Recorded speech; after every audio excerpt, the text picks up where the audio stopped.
Hey guys, I hope you've been enjoying the holidays and I hope you all have a happy upcoming new year. I am back to talk about disassembling and reassembling the Bowflex SelectTech 560 dumbbell. I've had a few requests for this. I don't do a lot of 560 related material. It's a bit more involved to work with one of these dumbbells, and I don't currently make any replacement parts for these. I may at some point down the road, but it's a dumbbell that I kind of don't want to have to support from a customer service perspective, because it's easy for things to kind of become complicated for someone who's trying to do this at home by themselves. And as many of you know, this business is it's me. And I don't have that kind of bandwidth to do lengthy support calls for a dumbbell like this. So I am hoping that in this video, I can cover everything you need to know, at least as far as disassembling and reassembling the dumbbell.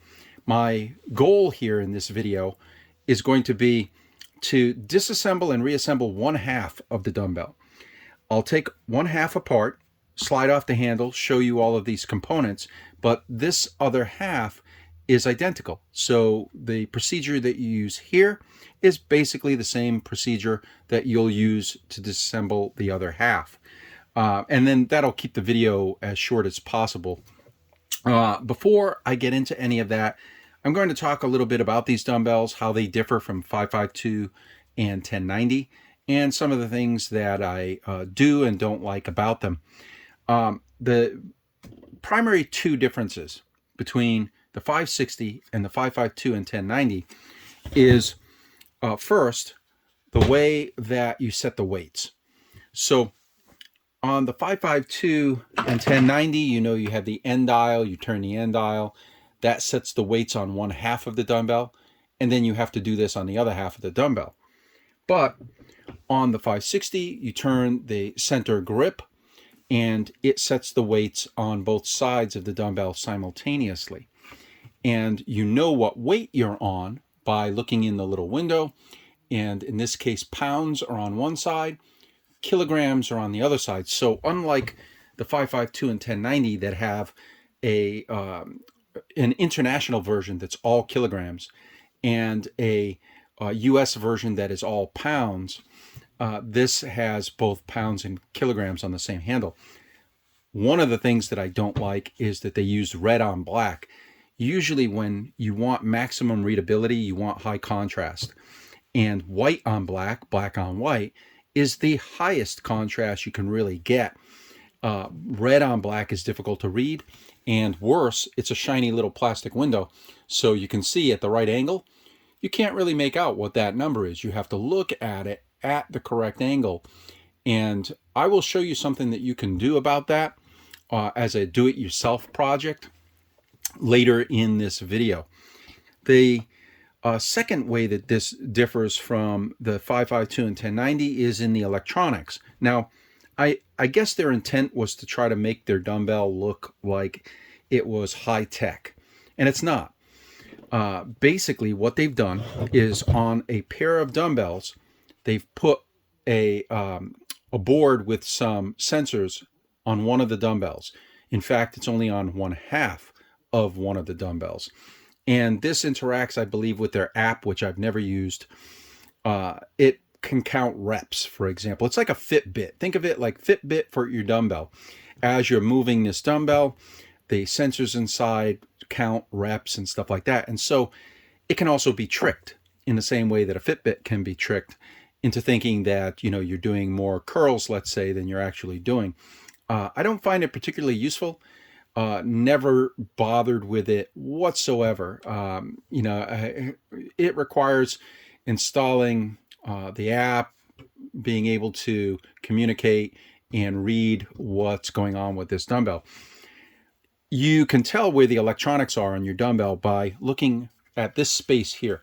You can see on this dumbbell, there's nothing in this space. And on this dumbbell, there's nothing on this side, but there is a black box here on this side with some components that touch this disc. And then inside here, you can actually get a good view of the rest of the board. So it's really only on one half of one dumbbell anyway. I wouldn't really call it a smart dumbbell, but you know, this is their version of being a little bit higher tech. Some of the things that I don't like, one I already mentioned, was the lack of readability of these numbers. Terrible. They should have done white on black, black on white. The second thing is this grip. You can see here that the grip over time, this is supposed to be bonded to this metal tight. Instead, it now spins, and in fact, you can get your finger under here and you can see that it is completely loose on this grip. The grip itself's not turning right now. Only the rubber is turning. At some point, I may make knurled grips for this, but it's just not on the, or in my plans right now. Same thing, I don't make replacement discs or anything like that currently for the 560. One of the other differences is the compactness of the dumbbell itself. 552 and 1090 are wider.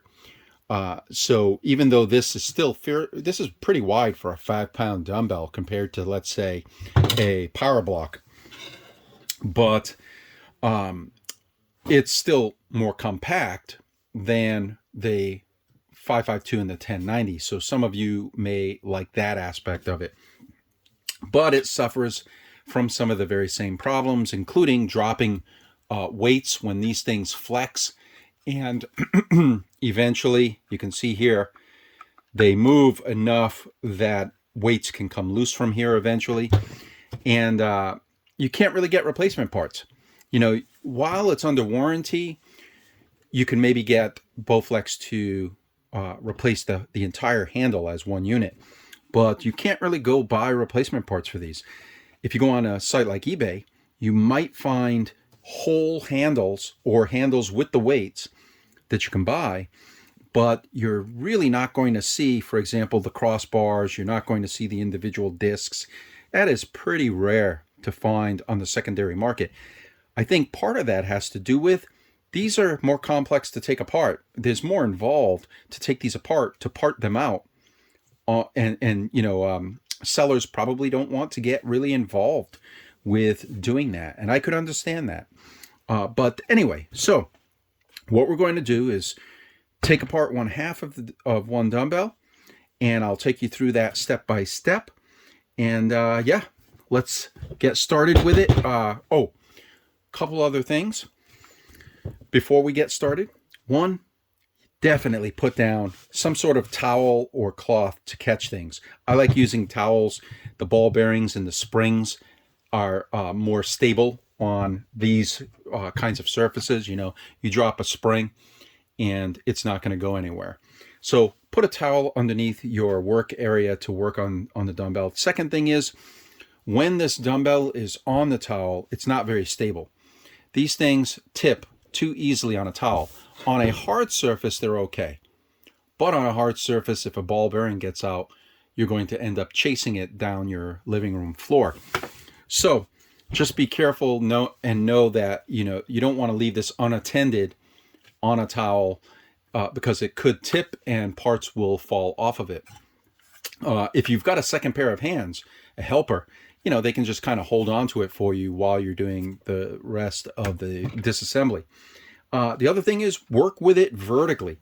Definitely don't work with taking this dumbbell apart this way. If you do, you're going to lose or have a bunch of parts like this come loose.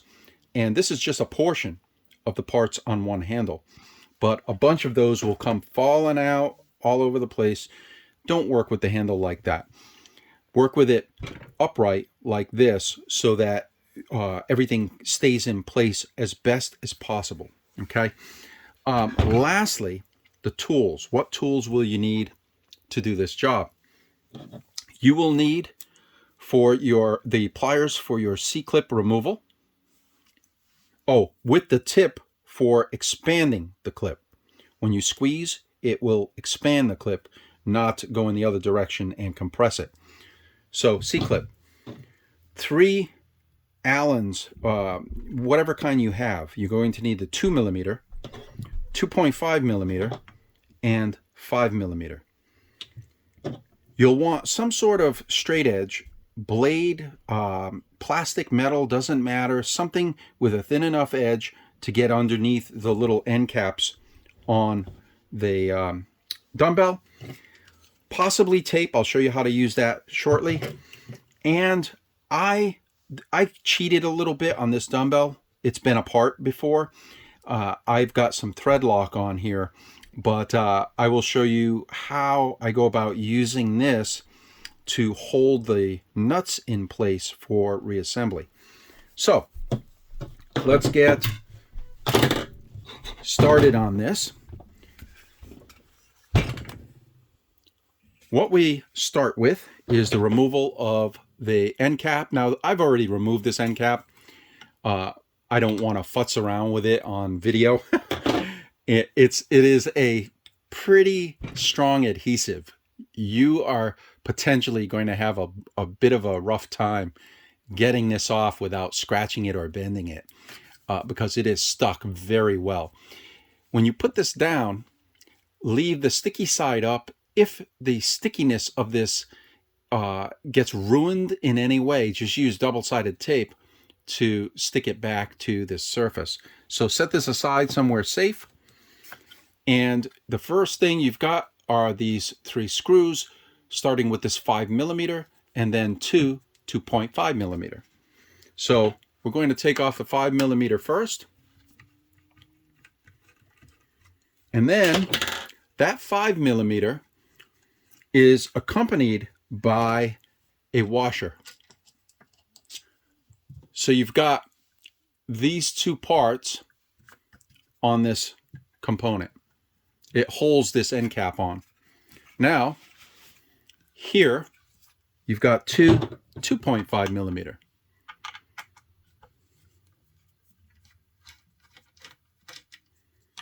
And then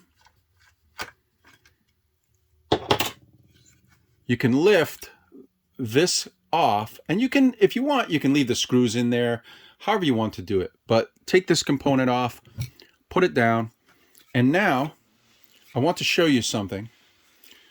There are 2 loose nuts in here that can easily just slide out. They'll slide right out this way.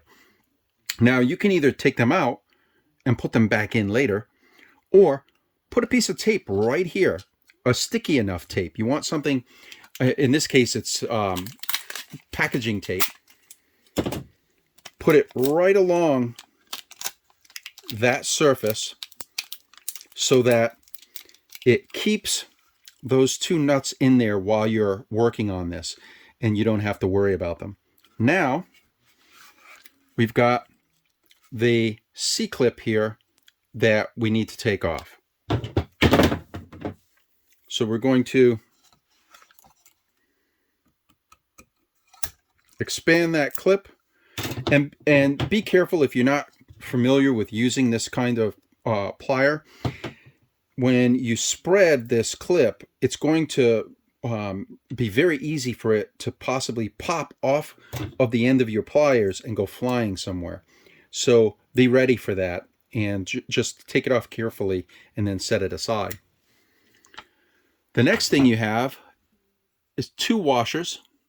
One is a flat washer and one is a spring washer. So it looks kind of like it's misshapen. It's not. That's the kind of washer. Make sure you note that the flat washer is on the outside. Now you have your 4 discs. These are not like they look similar to, but they're not like the discs on the 552 and 1090. And I'll show you more about what I mean by that in a little bit. But you can either remove them individually or slide off the entire stack together. You can even tape from one all the way to the end of the other one, the 4th one, to keep this stack together while you're handling it. In this case, I'm not going to tape anything. I'm just going to remove the entire stack and put it aside. And keep in mind they are in a particular order and they're facing a certain direction. If this stack falls apart, just look at your other dumbbell to understand how these need to go back together again in the correct order and facing the correct direction when you put them back on. In this case, I've slid it off as a stack, so later I can slide it back on as a stack as well. So now we're down to the thing that I usually call the crossbar assembly. Hold with your thumbs, hold the inner disc with the crossbar assembly, pinch it and slide it off. Set this unit aside. Now you can put this on a hard surface, right? So I can put this over here and it's not going to tip on that hard surface. So I set that aside and we're left with this component. Now notice that I am pinching this right now as I'm showing it to you. Inside here, there are 3 ball bearings and 3 springs. Inside here, there is another spring and a locking pin / button component. And all of this is held together by the 2 2.5 millimeter and 2 2 millimeter screws. So what we're going to do is holding this in place so that the ball bearings and springs don't go anywhere. Flip it. Take your 2.5 or sorry 2 millimeter and loosen the bottom 2 screws, the ones that hold the locking pin button in place. And anybody familiar with the 552 and the 1090 has seen a similar cover there. So now you've got the 2 screws still in that cover. We're going to set that aside. And again, you can take those screws out if you want, but you know, you could just leave them right in the cover. Now inside here, you have the pin / button, a long spring, really easy for this thing to go pop out and go flying. And then you have inside these 2 cavities, 2 springs and 2 ball bearings. Behind this hole and this hole where the screws went, there are typically loose nuts. When you take the screws out, those nuts may fall inside this component and they'll be loose inside there. So be very careful that you don't lose those 2 nuts during disassembly. I'm going to flip this so that the 2 springs and 2 ball bearings come out into my hands. Put those aside. And now we're left with possibly 2 loose nuts. In my case, they aren't loose, and I'll show you why after. And then this button / pin and spring. I'm going to move, still pinching, okay? I'm still pinching on the back. I'm going to move my hand over that spring, my thumb, and I'm going to push on the button. You can kind of see it coming out here. And carefully take out that long spring and the button / pin. This basically serves the dual purpose of the locking pin and locking button on the other 552 and 1090. And I have a video about how this actually works. If you go check that out, I'll leave a link to it in the description of this video. Okay, so now this is fully disassembled in here, but for most of you, you would also have those 2 loose nuts inside here. And if they tap out, if you can shake them out, great. If they stay in there, great too. Just don't lose them. Now, the top 2. Same thing, there are going to be 2 nuts behind here. You can't reach them with your fingers. So they may fall out while you're working on these screws. Just be aware of that. So now you're going to take your 2 top screws off. Notice that I've now moved my thumb up here to hold on to this piece of plastic while I remove the screws. And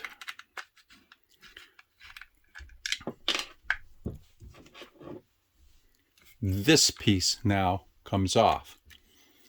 And I've still got the tape holding the other 2 nuts in here. So I'm going to set this aside. Now, inside here, there is another spring and ball bearing. Sometimes it comes out, sometimes it doesn't. So the spring came out, but the ball bearing's still in there. And it's a little bit stubborn. I'm going to show you how to get it from the other side. If this ball bearing falls out into your hand this way, perfect. Just put it aside. It's the same size spring and ball bearing as the other two. So now all of this is disassembled. We need to flip it over. Still, I'm pinching on this side. And this plate is underneath these two tabs. So you need to tip it up and pull it out from underneath the two tabs. Don't break these tabs. Be very, very careful and don't force anything. You will break these tabs if you force it. Now you can see the ball bearing still stuck in there on the other side. I'm going to hold my finger here for a moment. It's on the other side of this hole, right? It's stuck in there. Tip and it's out. Now on the back side of this, you can see the 4 nuts that I was talking about. Now normally these could be loose. They could fall out while you're doing your disassembly.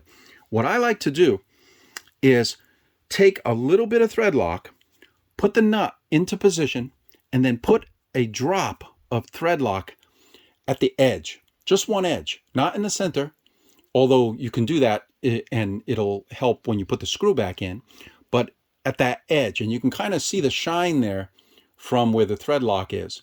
So I put a dab there, dab on this one, and that one, and now those nuts are held in place. So during reassembly, it's going to make life a little bit easier. Okay, so now we are completely disassembled on one side. If you are continuing disassembly, you would slide off this handle.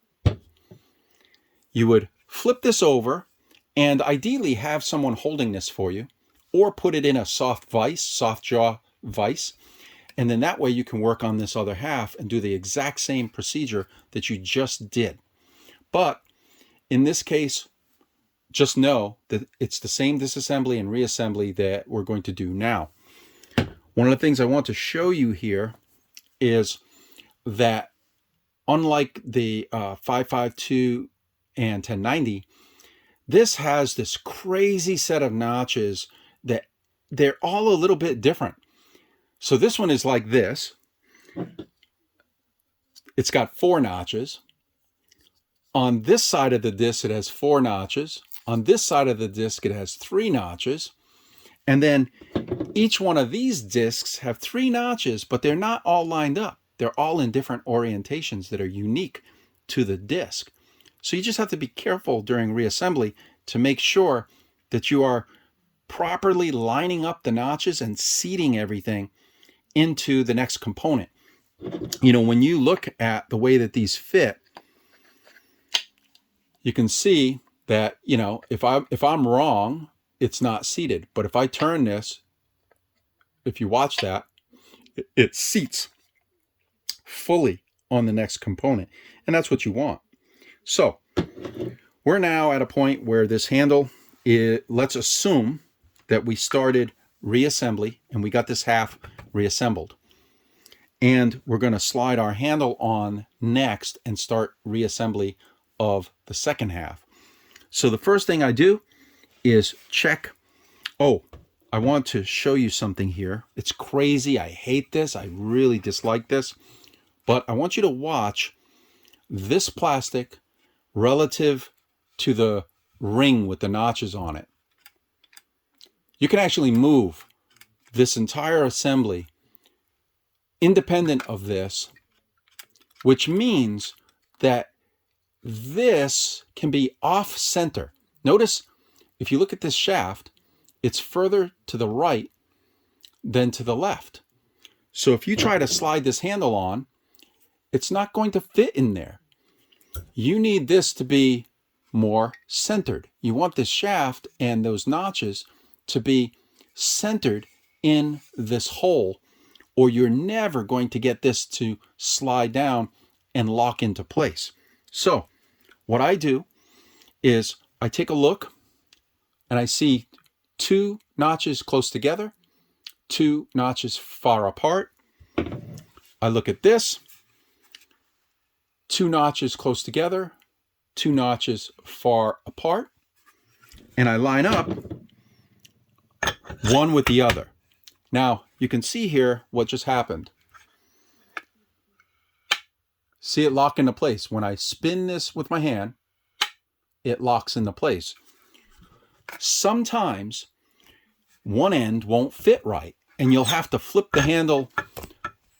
Sorry about that. You'll have to flip the handle around, slide it back down, and try the other end. But this end is not locking into place. So I know to flip this, and this end locked in place just fine. So on some of these, it's very weird. It's as if these notches are slightly different on one end of the grip and the other end of the grip. So on this handle, only one end of this grip fits these notches. The other one doesn't. It never locks into place. But if I flip it over, that one locks into place. Okay, so we've got the grip back on. I'm going to set this aside for the moment, and we're going to pick this back up. Now, you saw me use or talk about Loctite. You could also put little pieces of tape here, but I wouldn't recommend it. A glue or Loctite should be sufficient to keep these nuts from falling out of this assembly. Okay, now there are a couple ways that you can go from here. You can either put this disc in first, flip this over, put all your ball bearings and springs in, put your covers back on, and continue. Or you can put your covers back on first, flip this over, put your springs and ball bearings in, and then put your disc back in. Either way can work, whatever works best for you. I'm just going to show you the one way now. So the first thing that I'm going to do is put my covers back on and put the locking button, pin, and spring back in here. So you take a look at this button. It's got a cavity. Put your spring in it. This notch faces inward when you're putting it back into place, okay? Slide the button down into the cavity, and then hold the button and push the spring with your fingers until the spring is fully inside the cavity like that. It should hold itself in. Be very careful. If this spring isn't in well enough, it will go flying. It'll pop back out and it'll go flying. Okay, next we grab our cover, put it back on. Now this is where the Loctite comes in handy, but we put our cover back on. If you want to be extra cautious and not trust the Loctite, you can put your fingers over those 2 nuts while you're working on it, okay? So you put your cover back on, and in this case I've got my fingers over the nuts anyway, for those of you who do this method without Loctite. And then we take our 2mm, and you don't want to jam these on. They don't need to be jammed on. If you use a dab of Loctite on the screw threads, they'll be fine. Don't really crank on these. Just get them to seat. That's it. So now the button's in, the spring is working, the other 2 are in, and the cavities for the springs and ball bearings are still exposed. Next, we've got this component. Now, again, you know, if you look at the way that this slides on, you can hold your fingers over these two nuts to keep them in place. Or you can trust the Loctite. In this case, I'm going to do this just to show you that it can be done this way. I hold my fingers over the two nuts, put this on this side, take my thumb, hold this plastic in place using my 2.5 millimeter. I put on the first nut, and remember, you can use a dab of Loctite on the thread. Now I can take my thumb off. My fingers are still on the back. Put the other screw in place.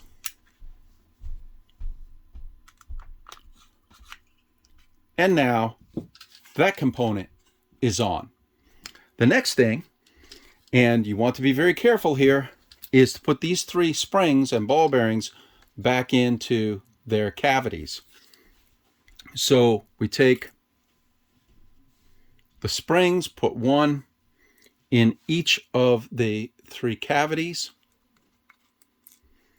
and then we put a ball bearing on the top of each spring, like this. Now this is the trickiest part. This has a bunch of notches in it. Those notches face inward. This should face this way in this assembly. But you need to simultaneously get this under those two notches and down. So you're trying to go under and down. And what you're going to notice is that the shape of the plastic in here only allows that to happen in a very particular orientation of this disc. So what I do, let me show you here. I make sure one of the notches is lined up. Oh, hang on one sec here. And you see how easy it is to have a ball bearing fall out on you like that. I've done this a bajillion times, unfortunately, and no matter how many times, it still happens. But anyway, the notch on this, any of the notches line up with this notch as you go to slide this in underneath those two tabs. And the reason is it's going to clear the little pieces of plastic in here that would otherwise prevent this disc from going underneath these two tabs. So I start with one end. I'm going, in like this. I start with one end and carefully go under. And this, by the way, it's an exercise in frustration sometimes, because no matter how careful you are, you can still cause the ball bearings to go flying on you. Hang on a sec here. And you can see, even for me, having done this before, it is frustrating, especially, if dexterity, if you don't feel comfortable, trying to line things up. It is easily the most frustrating part of the assembly. So I'm pushing down on the edge of the disc. I'm pushing down on this lip, and I'm sliding it under. One second here. Let's see. And boy, oh boy, did they not make it easy to get this in there. And again, I'm going to line that notch up. You could pick any one of the notches. There's a ton of notches on this thing.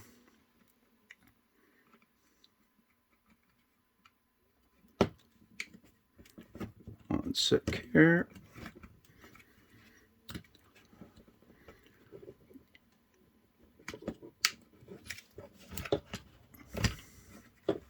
Oh, it's under one.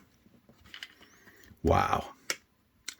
Sometimes it goes in easier than other times, but you can see, you know, I'm not going to edit the video and show you as if this thing is just super easy to put in. It can be a real pain in the butt. There we go. I think I finally got it to go in here. Let's see. Nope. Try that. There. Oh. Did we get it? We did not get it.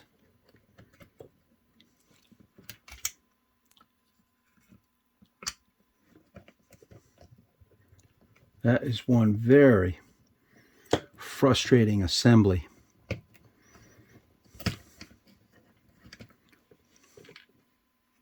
One sec here.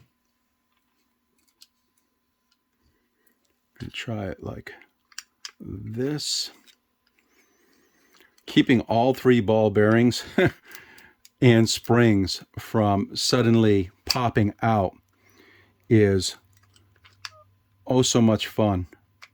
And I don't know why they would make it quite this complicated. I mean, it really wasn't made to be taken apart like this by customers. But, you know, what else are you supposed to do if you need to repair the dumbbell and it's out of warranty? Okay. Finally. That took a few minutes. But you can see it's under the tabs. It's laying flat. I'm holding it with my hands. And the ball bearings and springs, all 3 of them, are in place. Whew! That was not fun. But we've got it done. We come back to our handle. And now you know that this bar is going to line up with this bar. So you slide this down and it will lock into place. One sec here. But it's got the same goofiness as the other side in terms of the alignment. Remember what I had said about this thing having to be centered. So one sec here.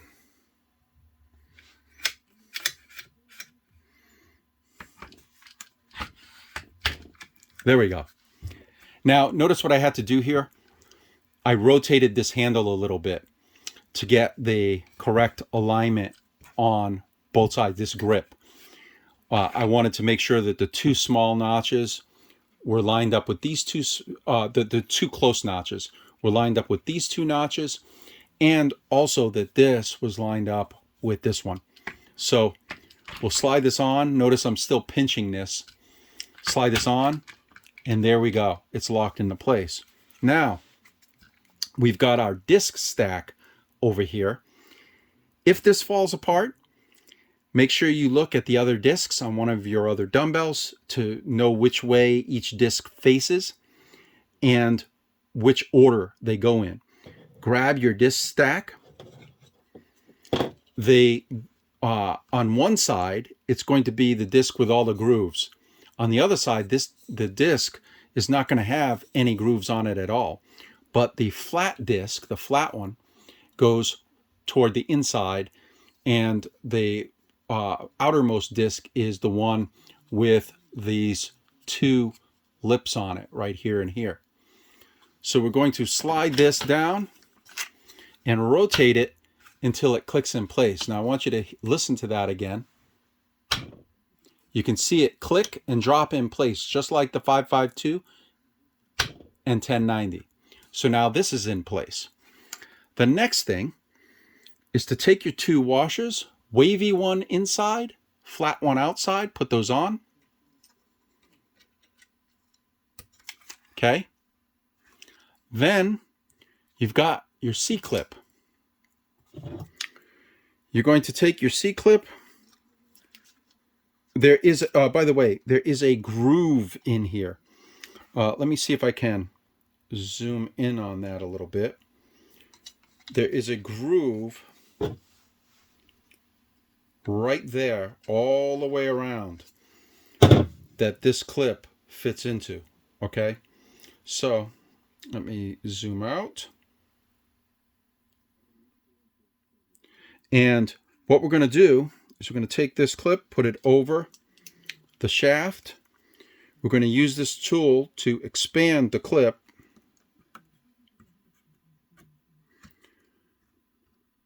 and fit it down over the shaft. Take the tool off, and then you can use anything. You can use the end of your tool. You can use a screwdriver, and make sure that that clip is in the groove all the way around, because that's what retains everything. Right now, that's all retained. So I can actually pick this assembly up, and because this tape is over the nuts, they're not going to fall out. And now that clip has retained all the other parts. Last is to put this cover on. And 1 second here, because I just dropped I dropped a screw. It's too easy. No matter how many times you do this, it is pretty easy for that to happen. So just be careful. So now I am going to take this tape off, and you can actually see the nuts peeking out right there. Let me see if I can zoom in on that. So you can see the two nuts, they want to fall out. But if you tip the handle a little bit, they'll slide back in to these cavities and line up with the holes that are in there, okay? So we take our end plate. It has two flat sides that match the flat sides on the shaft. And it lines up with the end of the crossbar. Put your 2.5 millimeter Allen in. Tighten one. 2.5 millimeter Allen other side. Tighten that one. And then your washer and 5 millimeter Allen. And you could put a little dab of thread lock on here too. It would not hurt. You don't want these things backing out on you, loosening up over time. So again, you don't need to crank on it too hard. It will naturally snug right up, and then that's that. Don't go any further. And as I mentioned earlier, if you need to, put double-sided tape on this, but this one still is very sticky. So I just put this logo, and you can line up the logo, you know, if you want it to look nice, line it up with the end cap in a way that it's facing left to right across the dumbbell. Press that into place, and there you go. That is the fully assembled 560. It's already, at this point, you can see that it's set at 40 pounds. You need this to be set at 5 pounds. There is a video in which I show you how to stick a chopstick or toothpick down in both of these holes to keep the buttons unlocked, and then rotate this handle so that you can put it on 5 pounds here. So I will put a link to that video in the description, but basically you need to set this dumbbell to 5 pounds to begin to use it in your handle, in your base. So remember, you're going to need to do that trick to unlock both sides to turn this grip to set this to 5 pounds. Once you've done that, now your handle is ready to go, and you can put it in your base and start using it again. So that's it. I hope you found this helpful. You can see it's much more involved than the 552 and the 1090. And it's one of the reasons why I don't make parts for it. I I can't even imagine the number of support emails that I would get when things don't go as planned during an installation of custom parts. But I may do something down the road, and if I can figure out a way to help customers put this back together in the most simple way possible. You know, that inner disc is the single most difficult part, because as you're trying to put it in, those springs and ball bearings are going to want to pop loose, as you saw when I was putting it in. And so, you know, that is probably the most difficult part where things can go wrong. But okay, guys, so that is how to disassemble and assemble a 560 Bowflex SelectTech dumbbell. In some upcoming videos, I hope to take a look at, I've got new locking pin button replacements that I've been working on, and so I'll show you those in an upcoming video. And then I also have the actual, so this is the machine dials from my when they machined them earlier this year so I could test these parts. But I have a batch of the very first cast dials coming in for me to test on the dumbbells, hopefully within the next week or 2 weeks. So you'll see the final part as it will look from the factory, coming in an upcoming, or coming into me to test to see in an upcoming video.